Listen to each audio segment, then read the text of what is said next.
සුවඳත් රසයත් ගෙනෙනවා මිශ්‍රබත් එකක් දැන් හැදෙනවා බඩත් ටික ටික හඬනවා කුකුල්ලා සාමේ රස ගෙනෙනවා. ඉතින් ආදරණීය යාළුවනේ ආයු බොහෝ වේවා සියලුම දෙනාට. මෙන්න ඉතින් අද රසම රස මික්ස් රයිස් එකක් හදන්නයි යන්නේ. අපි මුලින්ම මෙන්න මෙහෙම බීලුණු එහෙම ටික කපලා සෙට් වෙන්නේ රයිස් එකේ සුවඳ වගේම රසයත් එකතු වෙන මිශ්‍රණය හදාගන්න. ඉතින් අද මට මේකට අවශ්‍ය වෙනවා බාස්මති හාල් වගේම කැරට් ගෝවා ලීස් බීලුණු සුදු ලුණු ලුණු කුඩු ඉඟුරු රම්පේ කරපිංච කුරුඳු එනසල්ලට කිහිපයක් වගේම කරාමුණටි චිකන් සොසේජස් සහ ඉස්සෝ. ඉතින් මෙන්න තියෙනවා කපාගත් කැරට් ලීස් ගෝවා සහ බීලුණු සහ බැදගත් චිකන් වගේම ඉස්සෝ. ඉතින් මුලින්ම මෙන්න මෙහෙම තෙල් ටිකක් දාලා තෙල් ටික රත් වෙනකොට චූන් එකේ චූන් ගාලා දානවා මම මුලින් බීලුණේම කපලා සෙට් කරගත් මිශ්‍රණය. මේ ටික ඉතින් රන්වන් පාට වෙනකන් ටිකක් වෙලා බැද ගන්න තමයි දැන් තියෙන්නේ.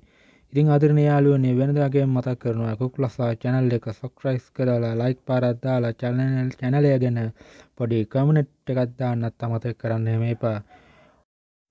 ඔන්න ඉතින් මිශ්‍රණය දැන් හොඳට බැදිලා තියෙන්නේ රන්වන් පාට කෙසේ වෙතත් කළු වෙලාද මන්දනේ.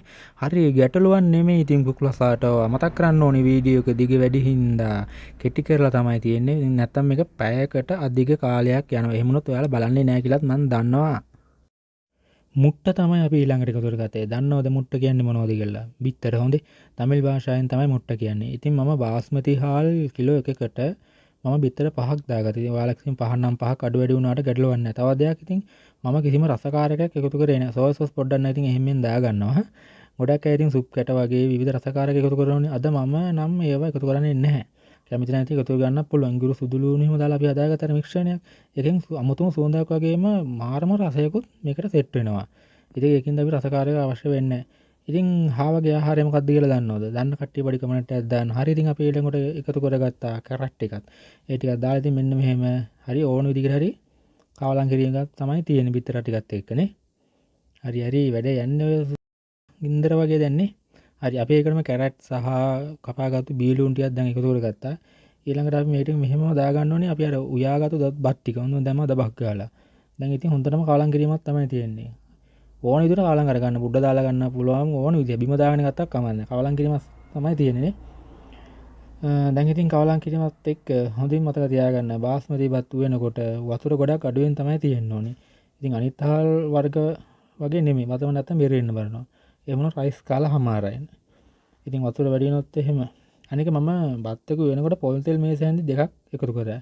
ඇයි කියලාද හිතන්නේ දැන්.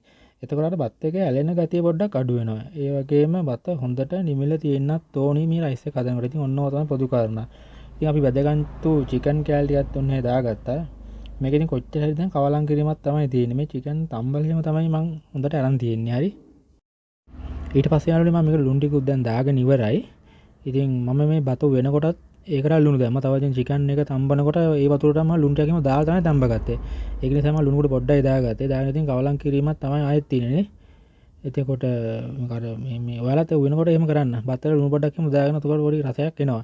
ඉතින් මේලා ගින්දර ගොඩක් අඩුවෙන් තමයි මම තියාගෙන තින්නේ. නැත්තම් බත් එක නිකන් අර කර වෙන්න වගේ බලනවනේ.